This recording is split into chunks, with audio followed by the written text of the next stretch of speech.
There you go. Welcome to Shifting from Grudge to Grit, Grace, and Gratitude. I'm Anissa Tehran, and I'm here with my co-host Jamila. And once again, a warm welcome to Candis Fox for a third time. And we're quite excited to have her here, and blessed that is, because it's 5:30 a.m. where she is right now. So please stay tuned. She's probably the most energized because it's early morning for her, and it's 3:30 p.m. on our side, a little bit later than that. But please help us in welcoming her back. Whoa, I've got it on the phone as you can hear. Okay, so I need to get it off the phone because otherwise we're going to hear it twice. One moment. Sure. Okay. It's not wanting to go off. Oh no. There's nothing worse than hearing your own voice. Just mute it. It doesn't want to go. Let's carry on. I'm going to see if I can. 1 moment. Sure. Oh goodness. Why does the universe do all these crazy things? I don't know. What you're saying is so valuable, Anissa. We have to hear it again. 1 moment. I'm going to excuse myself. You carry on. And I'm going to try and see if I can move the phone to a mute. Or maybe put it in another room. I don't know. Yeah, exactly. You got to be prepared for all of these glitches that happen unexpectedly. But and it seems to be happening so often nowadays. That you've just got to be in your mojo and move with it and just take it as it comes. And I guess that's what we were talking about, about surrendering to the control of wanting to have control over everything. But yes, a very, very warm welcome to everyone, and welcome back to Shifting from Grudge to Grit, Grace, and Gratitude. And Candis, we are so, so happy to have you back, and really, really thankful that you've made the time so early in the morning on your end to be with us for this hour. We, like Anissa said, it's third time, and we absolutely love having you on, and the conversations and the lessons that we learn from you. So very, very warm welcome to you. And I know that we're having someone join you today. So I'm sure that'll happen in the next few minutes or so. But how have things been on your end since the last time we spoke? Oh my goodness. Well, I mean, so many things. We spoke briefly before this live stream about surrender, and Yes. I don't think I'd be very good at what I do if I didn't also practice it. And so I went through a deep winter of self-transformation and still kind of in the process of accepting what's coming and what has been ready for me. And I just needed to get ready for it, right? And so now I'm ready, and things are shifting, and it's all good. It's just a lot, and it can be a lot to manage all at once. And that act of surrender, we spoke briefly about it before, being it's not a passive thing, right? Like surrender can be a very active state of being, and to me, when we throw up our hands and just say, okay, I can't do anything, so I surrender, that is also a form of control, right? And saying, like, I'm going to control myself and not do the things that I need to do, or not, kind of self-sabotage to get in my own way. And, I've been in a state recently of, and Anissa mentioned this earlier too, like where I'm doing all the things that I can and trusting. Like that's my active way of surrender. I don't need to force an outcome. I can agree to what I agree to. I can relate to what's available to me, and trust that the right thing is going to happen. And so far, so good. So I'm happy to be here. And I know Olivia is going to join us at some point. I checked in with her last night, so she should be here soon. Okay, fantastic. We look forward to welcoming her on. And I just wanted to pick up quickly on that point of yours. Is a lot of people feel that surrendering is giving up, right? And it's the total opposite of that, because, like you say, it's getting yourself to a point of not forcing, and being okay with that, but continuing to do what you're still meant to be doing. Yeah, exactly. Mm. Yeah, and that really goes back to your own alignment and knowing what's right for you. And I think that sometimes when people want to just give up, it's because they are unable to know what's right for them. And that takes a certain amount of like patience, inner listening. You have to want to know what your path is. And sometimes, again, that self-sabotage. If I don't know what my path is, I don't have to do anything, right? If I don't know my alignment, I don't have to do anything. Yes, yeah. That can come up too. Yeah, I think, and taking yourself out of that space of panic and, where you don't know what you're doing anymore, because that's really a dangerous space for you to be in. Because it leads to all sorts of negative outcomes from there. But just getting yourself into that secure space of, I guess, knowing that, yes, everything is going to work out. And if it's not going as planned, it doesn't mean that the plan is not going on. Right. Exactly. Yeah. I love your wisdom on that. Thanks. So if I could just, I want to kind of do a proper introduction for those that maybe are experiencing Candis for the very first time, and just to kind of introduce the topic of discussion for today, money archetypes and stories that sing. I thought, what a provocative title for today, or theme rather. And I'll just want to read while we're waiting for Olivia. Money isn't just about numbers, it's about the stories we tell ourselves. What if you could rewrite your financial narrative and make it sing? I mean, who came up with this? Marissa. Yeah, really. This is Marissa. We are excited to welcome Candis Fox back for the third time. As a money archetype expert, Candis will help us uncover this subconscious patterns shaping our financial lives. And I just want to publicly mention, Candis is also my financial wellness coach, or wealth coach, I should say. And we had just concluded on a 3-month partnership. Yeah. I think as it in December. And I'm sure, if you can see, I'm a product of the outcome of that 3 months and what I've been posting. Do reach out to her. Some powerful, powerful stuff that unfolded for me personally, being a coach myself and having to go through this journey and uncovering those unconscious patterns that I denied. I thought I actually let go of it, but they were still there. So just the guest bio for those that want to know a bit more. A financial wellness and integrity coach. Candis is based in Washington State, US, combined 10 plus years in cognitive science and education and multiple degrees to walk with you as you transform into your favorite self.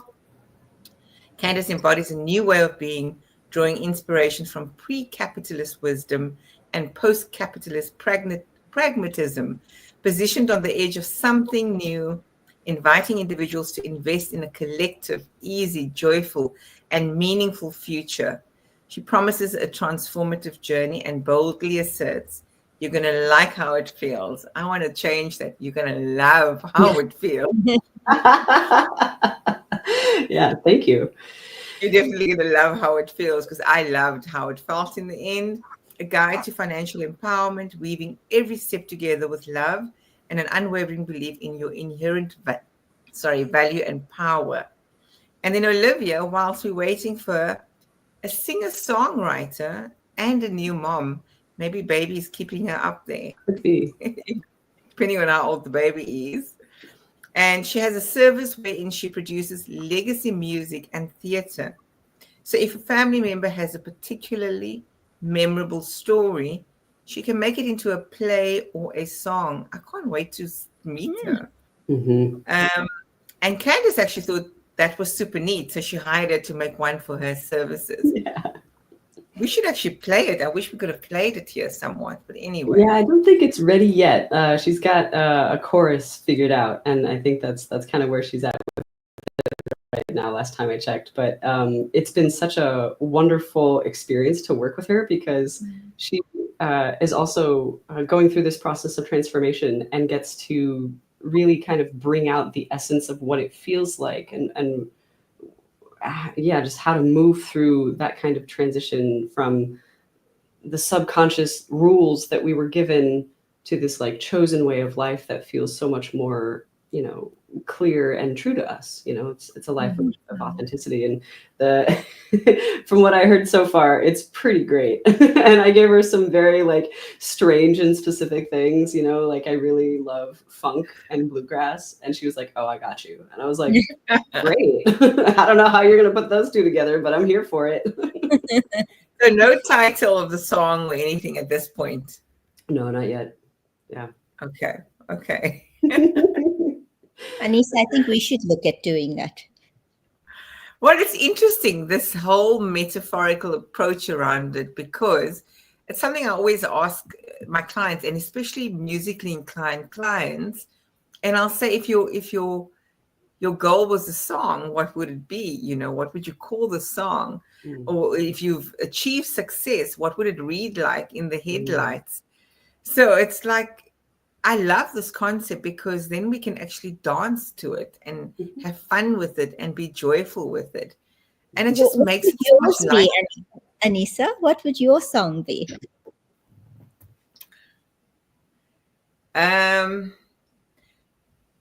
Geez, it's making me think. I'm victorious. I don't know. That's so short. I'll tell you which one came to mind immediately when you started speaking about that. For me, is Tina Turner, and She's Simply the Best. That song just came to mind. And, you know, I guess it's like years and years of not feeling adequate enough, not feeling enough, not worthy enough.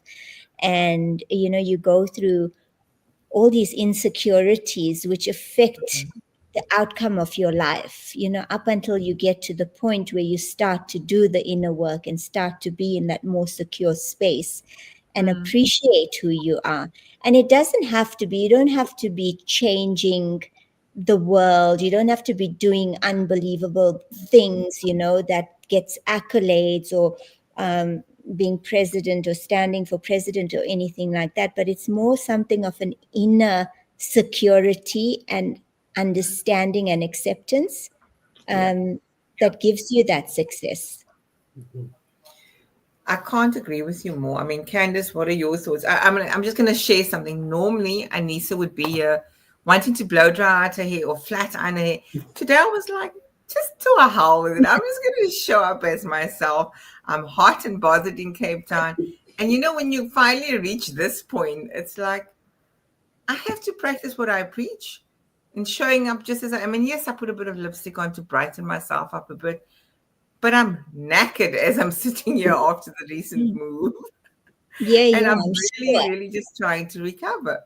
And I was like, I'm not going to show up and pretend here that I'm sitting all made up and whatever. It's so interesting that you're saying that, Anissa, because Candis, when Anissa and I first decided to do the podcast, that's one of our main objectives, is that we had to just show up as we were. Yeah, love that. Whatever we were feeling, we weren't going to put on any, images. If we came in feeling exhausted and tired and depleted, then that's what we were going to talk about, because that's what everybody experiences. And just to be able to have a platform where you can come and show up as you are, complain if you want to complain, you know, sing your accolades if you want to. It's all accepted. It's all good. It's the safe space that we were hoping to achieve. So yes, you are living by example. And I think that's what we've kept constant throughout, because we all get caught up in our busy schedules. Anissa, you know, you've had I've had my issues, you know, from trying to get online in an Uber to not even making it, but we showed up as best as we could. And that's what I think as individuals that we do. Let's bring this conversation in. We'll join our other guest very soon, but I want to tap into, just give some context, Candis, to those that have now joined and may have never listened to you. maybe just give some context again about the archetypes, if that's okay with you. Of course, absolutely. Especially because there are some that's just joining for the first time. Yeah, so I'm a wealth and integrity coach, and I help people have a healthy relationship to money. Sometimes people like to think of me as like a money therapist, but really what we're doing is we all have stories in our heads about money and how we relate to it and how that means we relate to others. It shows up, like our relationship to money shows up in the bedroom and the boardroom, right? It's all about how we show up with giving and receiving, how we feel about that, how we feel about sharing, how we feel about vulnerability, how we feel about risk assessment. And I created these 10 archetypes to help kind of narrow down quickly some possible behavioral patterns, right? And, you know, as you take the quiz, there's only like 3 questions. So if you're out there and you want to take it, it takes about 3 minutes. And they're all feeling-based questions, right? How do you feel about money? And one of the other questions is how important, like it's important, well, I guess on a scale of 1 to 10, how important is it that I look like a good person to other people? And that's a really key indicator for some subconscious rules and patterns that may be holding someone back. So the higher you score on that piece, the more you might be holding yourself back, trying to be palatable for other people instead of being authentic, right? And so with the archetypes, they all have their different flavors. I think we went through 7 last time. I went and listened to it yesterday to make sure that I wasn't going to repeat myself unless we wanted to. Yes. So the archetypes that we haven't covered, one of them is a big one. That would be the dominator, and then the exiled and the manifester. And, you know, I think those are all 3 really, really clutch archetypes to be playing with right now, especially on a global stage. I know that America isn't the beginning or the end of the world by any means, but we are in a very strange way of being right now. And I know it's going to affect a lot of people outside the US as well. So yeah, that's kind of a bit of a rundown on the archetypes. They're all here to help us. They exist on a spectrum of kind of like crisis behaviors and more like wealthy, abundant behaviors. And there's no wrong or right. There's no good or bad. It's just when we're in a crisis, we need to respond with maybe some unsustainable behaviors, right? So for instance, I like to think about it as if we're on a freeway, we're driving and there's 2 lanes or more. When there's a crisis or an accident or something, we all move over and the crisis vehicle goes through. Great, that works. If we don't have a mechanism for getting back into the full lane structure, all we're doing is waiting for another crisis and going very, very slowly. Now, when that happens with money, we are operating in a scarcity mindset, always preparing for the worst, inviting the worst, and not actually tending our financial flow. It's not moving through us very well. And so my goal with my clients is to have a healthy relationship to money so that they can choose the flow that works for them instead of just accepting whatever. It is, again, a very active surrender. Candis, I'm actually on your website trying to find that link. Oh, for the quiz, yeah. Yes. Don't you want to just put it in the private chat here? Then what I'll do is I'll add it onto the comment section so that I can bring it onto the screen. Yeah. So that those that are interested. But in the meantime, I'm going to say they can visit your website. Yeah, and it's an opt-in quiz. You're not automatically going to get signed up for anything. If you want to get signed up for something, you can click it, and then I will. I don't believe in automatically enrolling people without their consent. So you can just get the information and the archetypes and go from there. I would suggest that you look at the top 4. Those are usually the ones kind of running the show. Yes. So I've just put that up there for now for those that want to just get a complete, comprehensive overview on Candis and her work. I'm going to now just add onto the comments separately if you'd like to take the quiz. It's fun. Who doesn't love a personality quiz? And it's interesting. I mean, when we worked together, I did at the start and I did it at the end, Jamila, and there was definitely a shift also. Maybe you just want to talk to that shift that happened based on the experience with me. I mean, I don't mind sharing publicly. Okay. So you're most welcome to just share what happened, if you can recall, how mine shifted. Yeah. So taking a look at your first one, your highest archetype was the manifester at 86, the gambler at 76, the attuned at 68, and the champion at 65. Your second result was, let's see, did I just click the same one? Okay. Wait, hold on.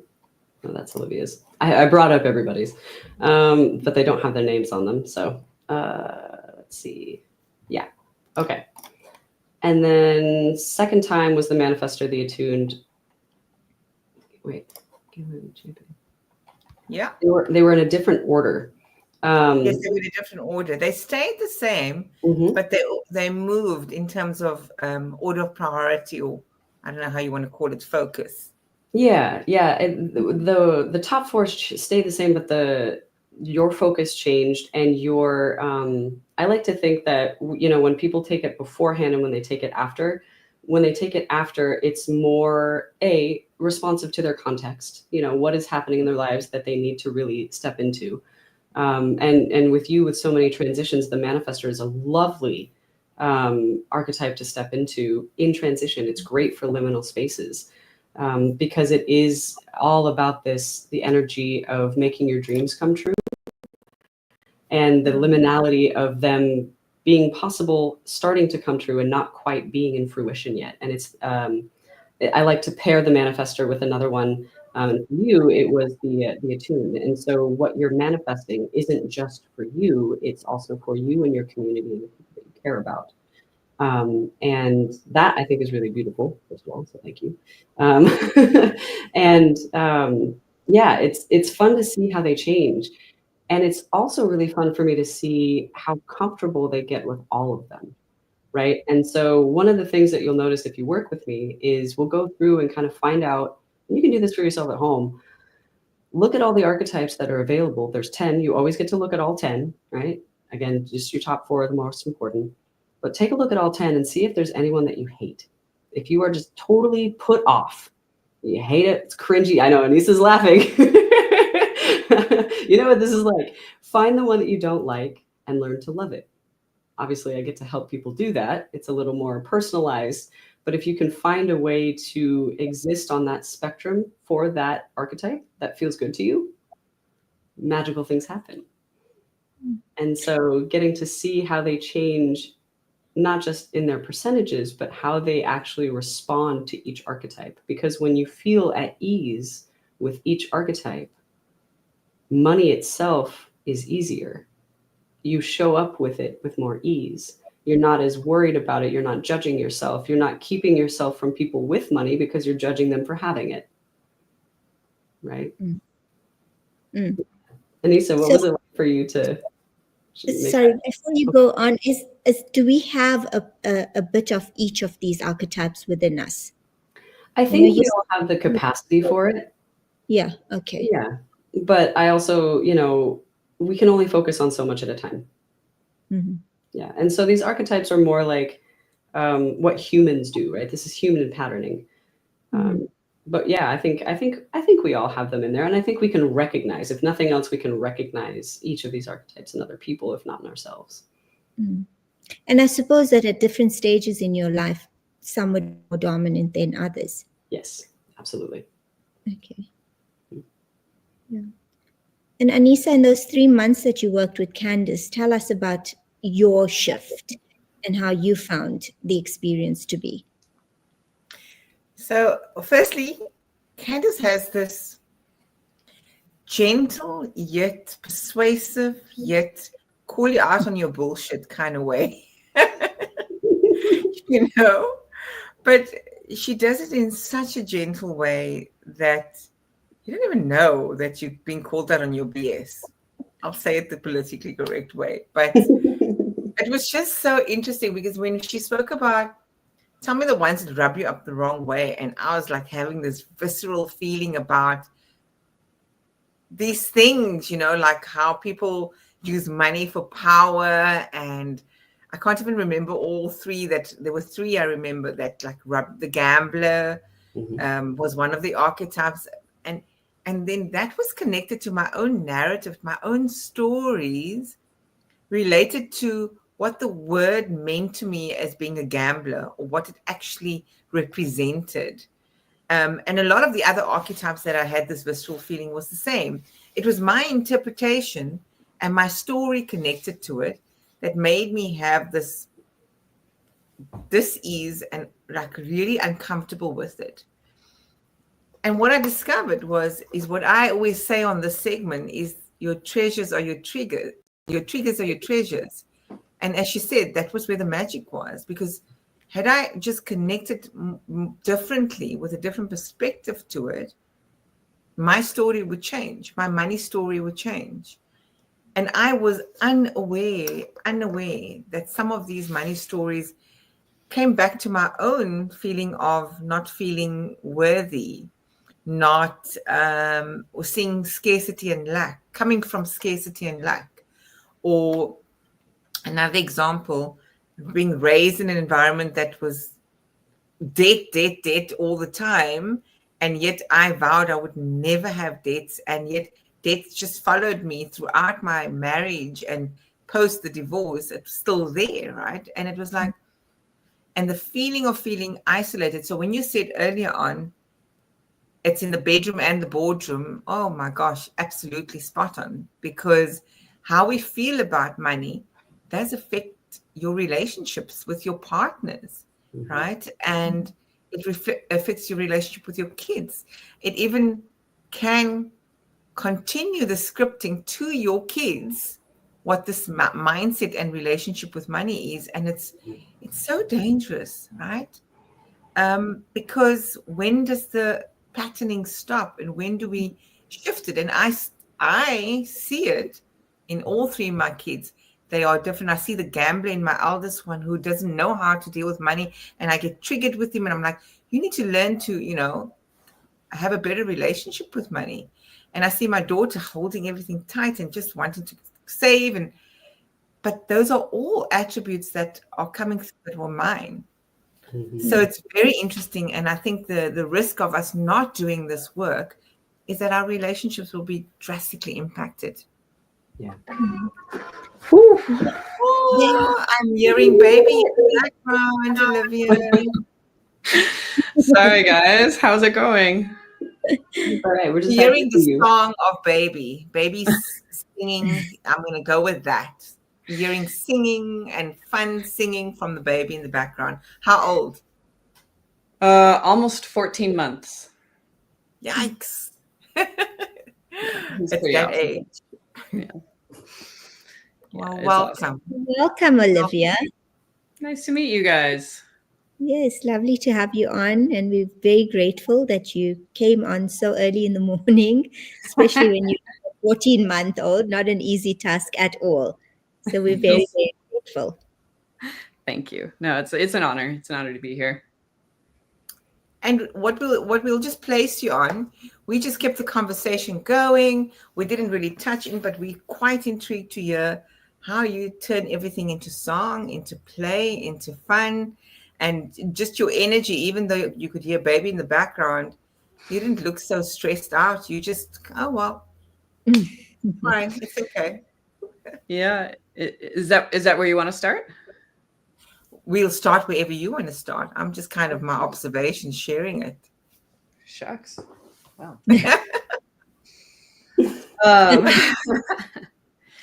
Yeah. Well, I started writing songs when I was probably around 5. Let's call it. I was very proud of myself because I had worked out a song about, I don't even remember it, but I know it was about sunshine. And it was on the piano, and it was like one note at a time, like typing on a keyboard, and I sang it and figured it out. I was so proud of myself.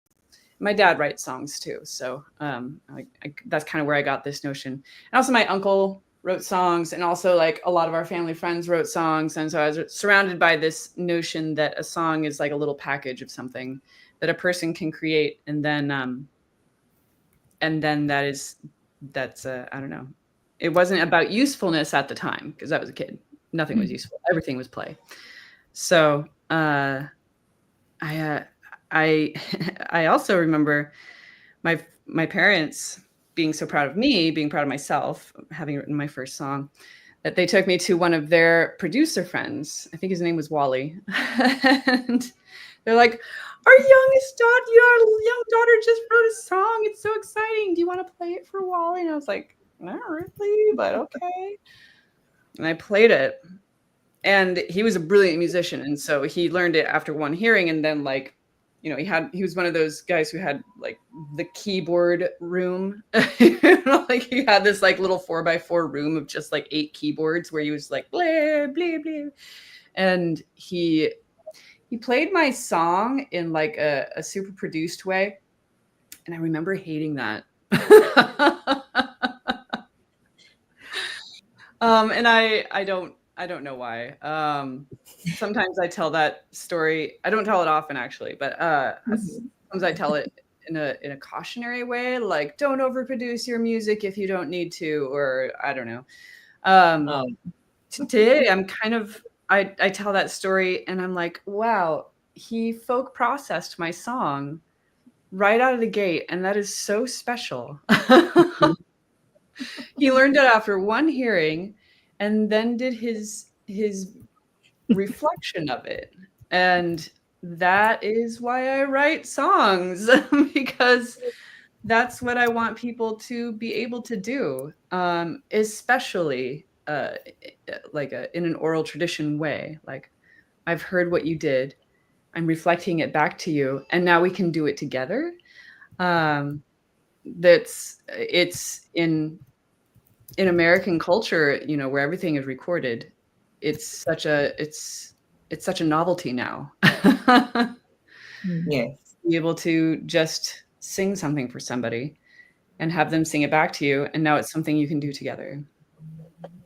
Long wind, but there you go. Amazing. Olivia, tell us about your journey with Candis. I am very much enjoying this. Because even though our wealth and integrity sessions are over for now, I have been immersed in Candis Fox material for weeks. Because, I know the feeling. Yeah.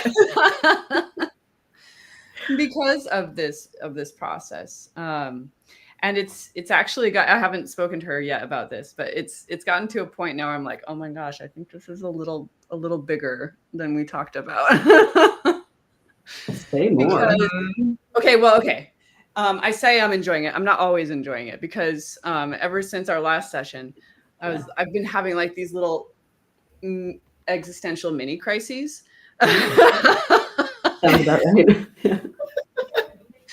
So I have to, like, you know, I'll have a couple days where I'm like, God, I am depressed. and it's not, you know, I'm not saying that Candis is like, here is your life laid out on a table, and here are the parts that you need to look at, and, you know, blah, blah, blah. It was more just like, I think part of what the work with her did was like creak open a couple of doors to latent fears, let's call them. Mm-hmm. And then, you know, after our last session, I was like, now I get to write a song. And then I would be like hanging out, sitting, you know, trying to, like, you know, not even working on the song, just like having coffee and being like, oh, I am terrified of dying. Wow, I need a day. So yeah, it's and I really appreciate those kinds of periods of time, because, you know, I'm 42 now. I have a baby. I've done all sorts of life and lived in all sorts of places. I'm like, I've done it all. It's fine.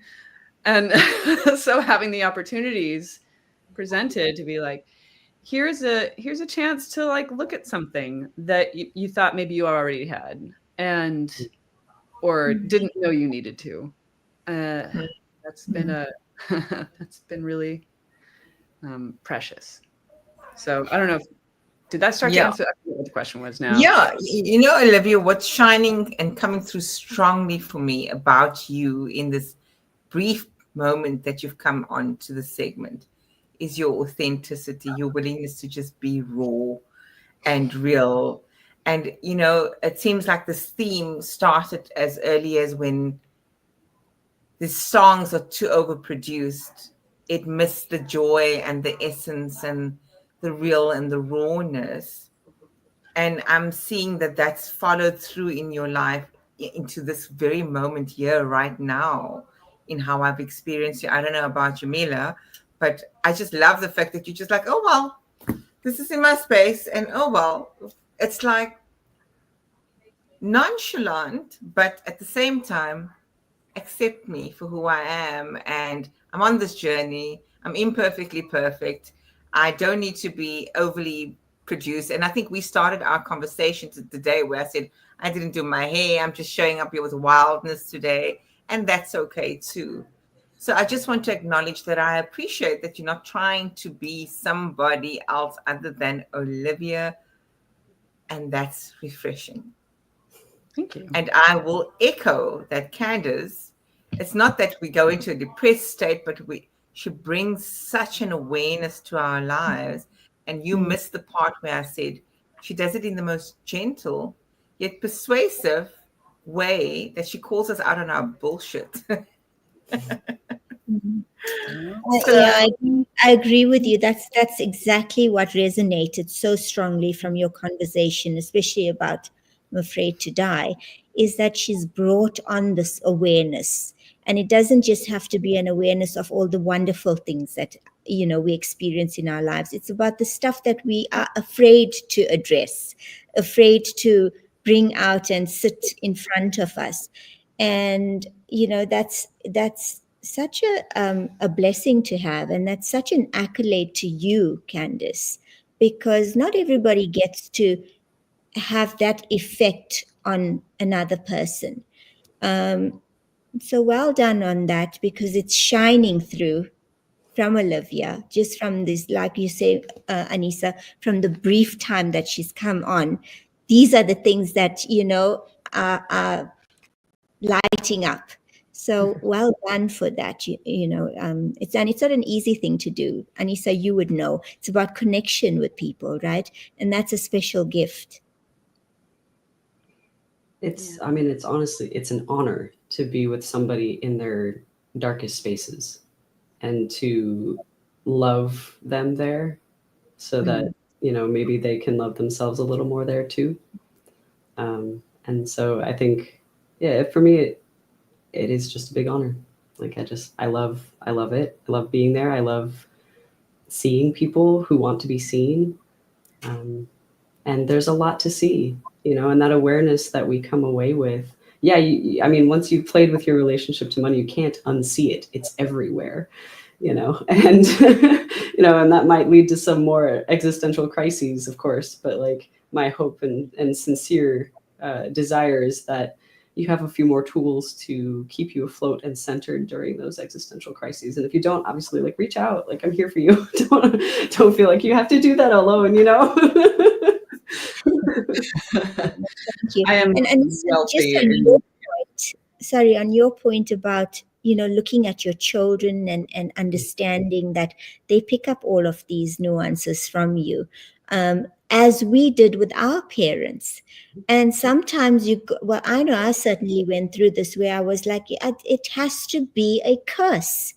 It just has to be a curse, because how is it that my parents went through this? There was always that, you know, trepidation and uncertainty about money and just having enough.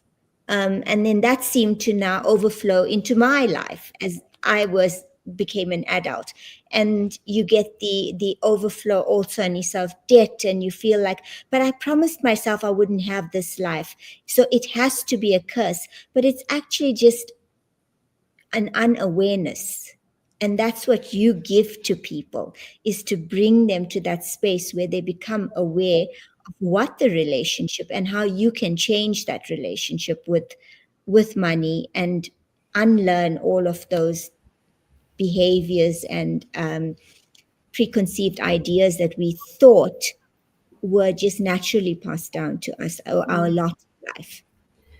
Yeah, and I think too there often comes a reverence for the stories that you inherited, because like they were necessary at the time. You know, that is how your parents and grandparents survived. It's how they got to be where they are. It's just that the context has changed, and if we're going to match that context, we have to re-examine a few things, right? Yeah. Yeah.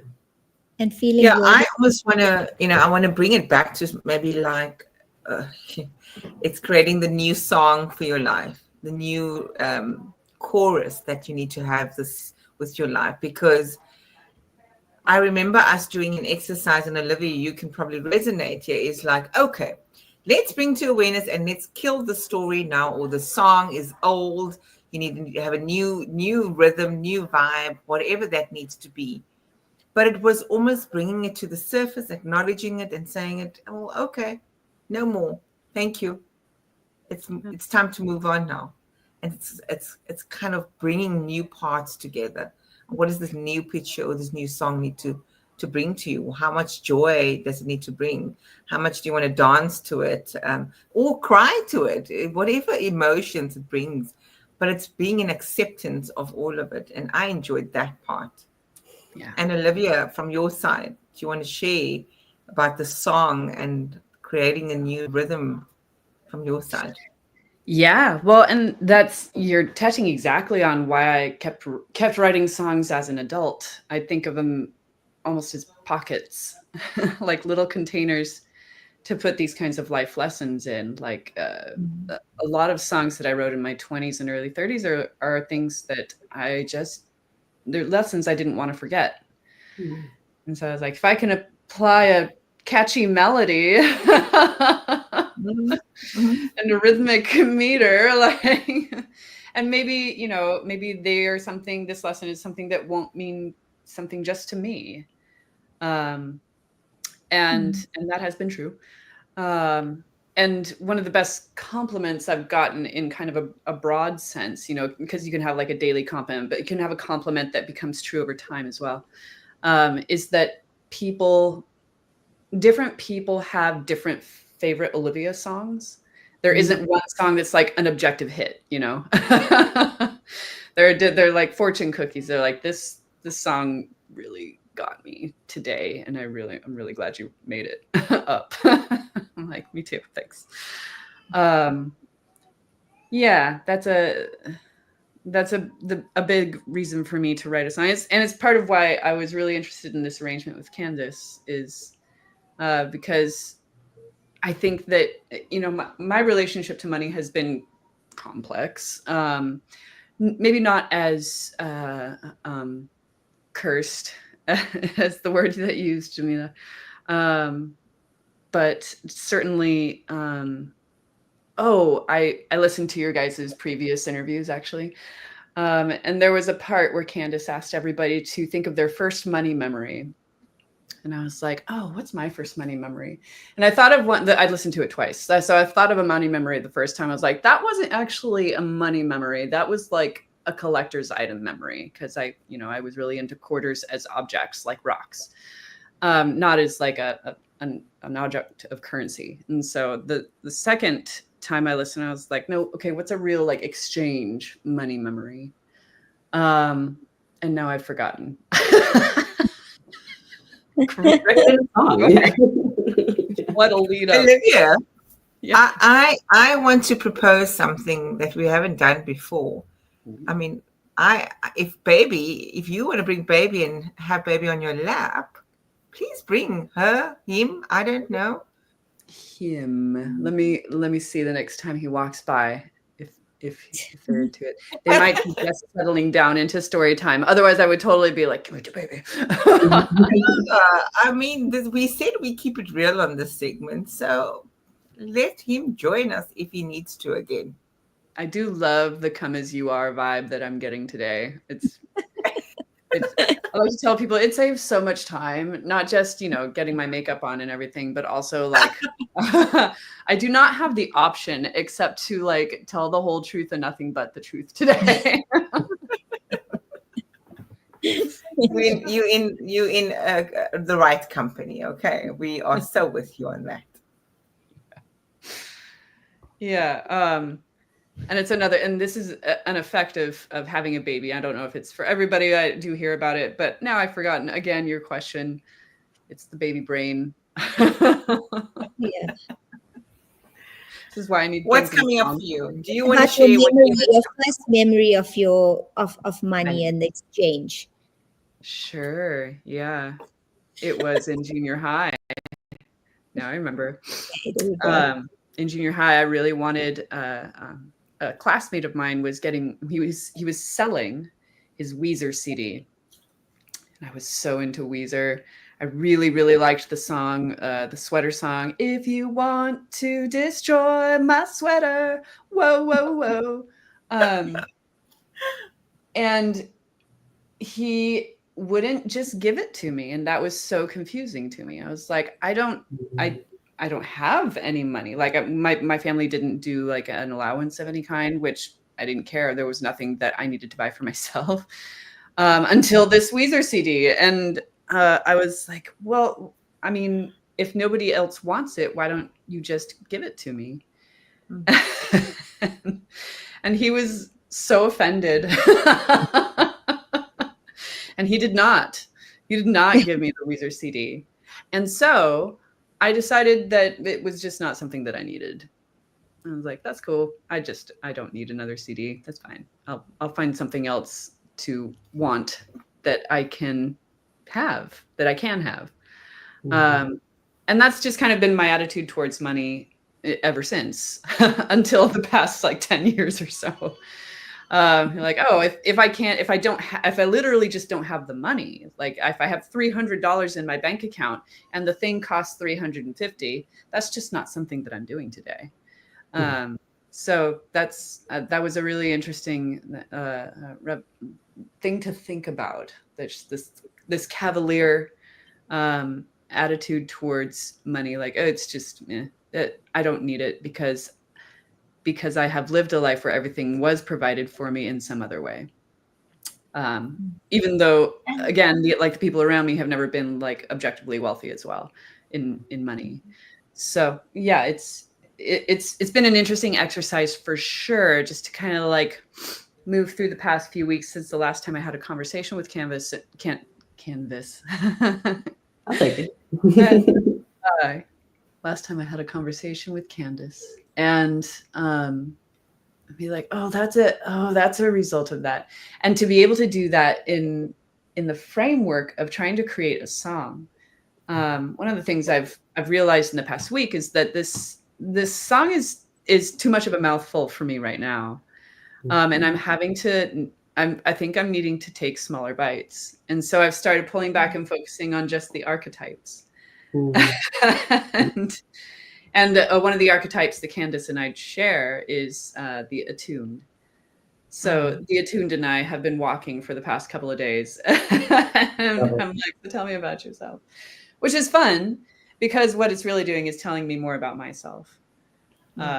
And being able to really look at those fears and those wealthy attitudes and be like, oh, I like the rhythm you're walking with here.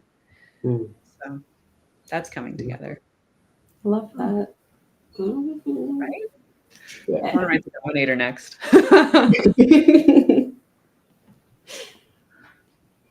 Yeah. Candis, could you tell us like what are some of the most like common archetypes that you get to see with your clients?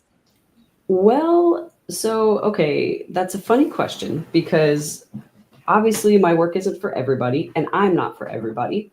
And so I tend to attract a certain kind of archetype layout, which is not to say that because they're coming to me with this archetype that is the norm, right? Like, I think there's a lot of dominators, and that I think that's something I do want to touch on today, just because it's such it's a really hot one in a couple ways. But like, and I would say that a lot of Americans are dominators. Like, they just do it that way. And you know, so I've been attracting a lot of people who are pretty high in the attuned. That seems to come through every time. It's a very caring archetype. One that is very mindful of other people. And so I tend to attract people who score highly in that. And I get a lot of gamblers actually right now. It's been fun.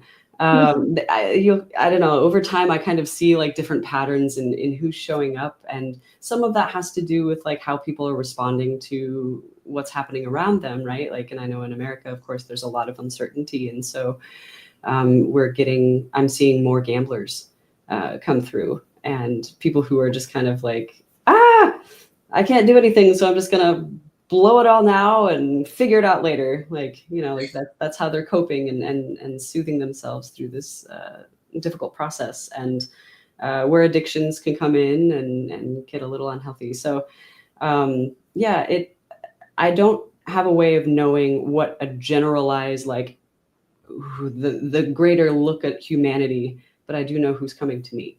So I hope that answers your question. Can you speak to us a little bit more about the dominant?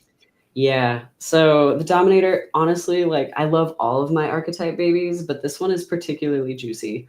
On its crisis end, the less sustainable side, that's colonialism in a nutshell. It's scarcity, it's power, it's control. They're very secretive. They're willing to do whatever it takes to take what they want. And it comes from a place of not feeling like they are enough or have enough. And they don't have a mechanism for understanding fullness of experience. There's a constant hunger on that side of the archetype. And I think in many ways, philosophically and also through experience, that part of the reason why the dominator is such a common archetype in colonial kind of settings is because we have forgotten how to celebrate. And to me, celebration and ritual, right? These are the mechanisms of fullness. It's kind of like how you know when to stop eating, right? And we don't have that in at least dominant American culture. We don't have, we're not taught to celebrate our accomplishments. We're not taught to celebrate even just like times in the year. You know, like for us, a big celebration is a birthday or Christmas where we get stuff, right? It's not a celebration of self per se, but more of a, I'm getting rewarded for all of the times I didn't celebrate throughout the rest of the year. Like it doesn't make any sense to me. And so, you know, speaking to dominant culture in America specifically, without that mechanism of celebration, we get more and more people who are more and more hungry, who don't know how to satiate themselves. So we get billionaires, right? Who are very talented and gifted in generating money and making structures to maintain and secure that money, but like very little outflow, right? They're getting stopped up. They're eating so much and not releasing anything. And so celebration and gratitude, you know, I know one of the words that's so important to you in this podcast is gratitude. And celebration is the act of gratitude, right? It's not just being grateful, which, like, so, you know, you tell an American to be grateful for what they have, and they're like, middle finger to that, you know. But to celebrate who they are and what they have, now that's something different, right? And one of the exercises that I like to walk people through is literally just write down everything you have. Or in the morning, I like to say to myself, I have a home that I get to live in that's comfortable. I have a cat who loves me. I have friends who care about me, who will show up if I need them to. I have plants who give me vibrancy, and you know, just like go through, what do you have? Yeah. Because even just that mentioning of it to yourself, and I like to do it out loud, is a celebration of something. And the dominator, to bring it into its more healthy, like wealthy form, it becomes protective, not of itself, but of others. And so that intense, secretive, protective, I have to keep it all for myself becomes, I will protect what's ours. And then it's about who is us, right? Who is us, and how do we maintain our health together, our wealth together? How do I love this? Like, how do I love? It comes down to consent, right? So who is us? Who is consenting to be protected? That's it. It's not even like, yeah, most people think about family first, but they didn't really consent to be your family unless they're chosen family, right? But maybe you're in charge of a business, or you're a highly active community member. The people who show up for you have chosen you. They're consenting in some way to you taking care of them. I like to make it explicit consent. To me, explicit consent is great. But that gets rid of the secretive kind of unforgiving, controlling behaviors of the dominator and allows it to transform into something more loving and accountable and responsible, and using all of those skills that they got from navigating that system in a nasty way, and using those skills to say, oh, I know what the worst thing's going to happen. Like, I know what this guy's going to try to do and pull the wool over your eyes. Like, we can stop that from happening. Doesn't that feel nice? Or like, here's some ways that we can invest your money. I love financial advisors who have a high dominator, because they can, they're just like, hey, I'm going to listen to you. You're going to consent. You're going to give me your consent to move these things around for your benefit, and you're going to blossom, and so am I. Like, it's awesome. I love this archetype. I tend to score, it's in my top 4 pretty consistently. And part of that too, and again, like when I said boardroom and bedroom, part of the reason why I named it the dominator is because if you practice consent in a more relational way with intimacy, surrendering to someone making choices for you can sometimes feel really good and really helpful and very loving. Like, how many times have you gone, hey babe, what do you want to eat tonight? I don't know. Can you just choose, please? It's a nice way to be loved, you know? So that's a pretty big archetype that people normally, when they see it, are just very icky. No, because we're all familiar with how painful that crisis part of that archetype can be. So familiar with it that we don't see that there's another side. We don't have a lot of role models who can show us that it can be consensual and protective and loving. So, yeah, it's one that really squicks people. Nice way to look at it, eh? Yeah, I think so. I think it's a lot more compassionate. And number 2 on your list? Oh, yeah, there were 3 that we didn't cover last time. How much time do we have? Are we at time already? I think you covered, you were going to do the manifester. We are, but we'll carry on for a few more minutes. Okay. And then you did, it was 3, but I think you did 2 so far. So there's one more to do. Well, there's the exiled and the manifester. So very quickly, the exiled has been pushed out of financial systems and has gotten very creative about how to use them, or how to exist outside of them. And they have a huge trust issue with people who operate in the systems that they were exiled from. And so the big key there is to develop a relationship. It doesn't have to be deep or intimate or anything, but to develop a relationship with enough trust with somebody in the system that they can teach you, and then you can choose. And also to trust that what you learned outside of that system is financially valuable, right? I see this in a lot of minority and exiled groups and kind of marginalized people. They tend to score pretty highly in that archetype. It's lovely, and I love seeing them get paid. The manifester, which a lot of people, again, come to me with, so it's manifester and the attuned that tend to be higher on that scale. The manifester, the joy, like the I guess rather the crisis end of it is so much more about getting your head stuck in the clouds, kind of. There's like this belief that only the light matters. And if, like it's this kind of energy of spiritual bypassing with money. Like, I don't need money. I just need my spirit. I don't need money. I just need to believe. I don't need money. I just, hey, baby. Hello. I did not mean to derail that. Totally good. He's adorable. Oh man, he's gorgeous. This is Phineas, everybody. Hello. Say good morning. Good morning, Phineas. Gosh, how cute.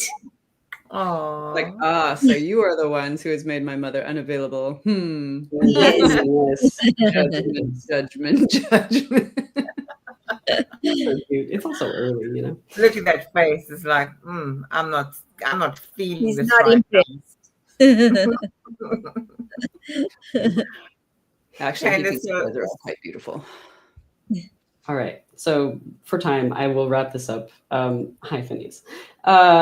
So working, it's like awareness without action. This archetype, when it's in its crisis form, in its more healthy, wealthy form, it's about doing the shadow work and valuing and loving all parts of yourself and accepting that, like, money is a mundane experience. It is how we nourish our bodies. It is how we nourish the earth. All resources come back to the earth anyway. So when you disengage from it, you are disengaged from yourself, your life, your community. And when you are able to kind of, like, it's important to go out there, it's important to go on these spiritual journeys. It's important to find your light. And it's just as important to be here, rooted in your root center, in the earth, in mundane things like money.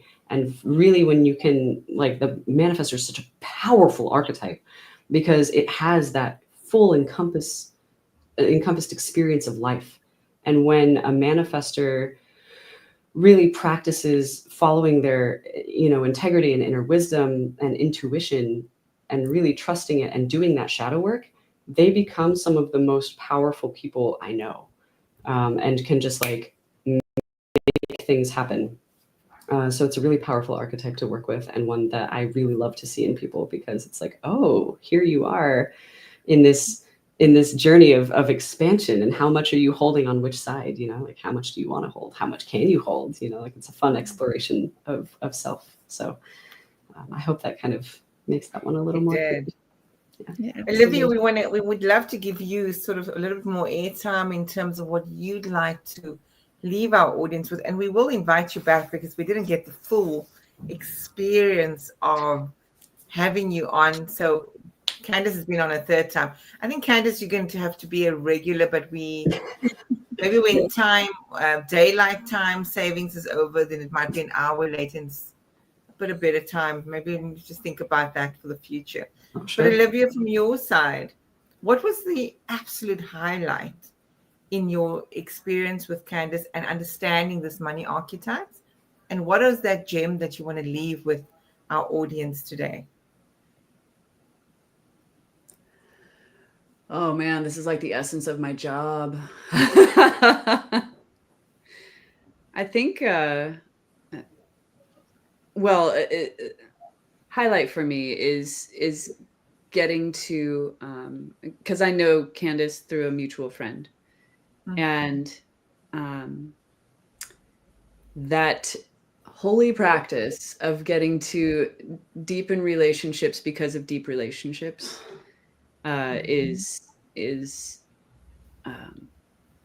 I mean, I've only had 4 or 5 sessions with Candis, and I consider them a friend, at least a kindred spirit. All of that. Yeah. And knowing that I have, to use a commercial term, knowing that I have that resource in my life, just a text away, is such a it is such a feeling. It's such a feeling of safety to have these kinds of personal relationships with people, and I think that is one of Candis's great strengths, is that she's able to make what is a business relationship feel very personal, not just as like, this is how I do business relationships, but this is how I do life, and that is very, very clear when you're just talking to Candis for 5 minutes. Thank you.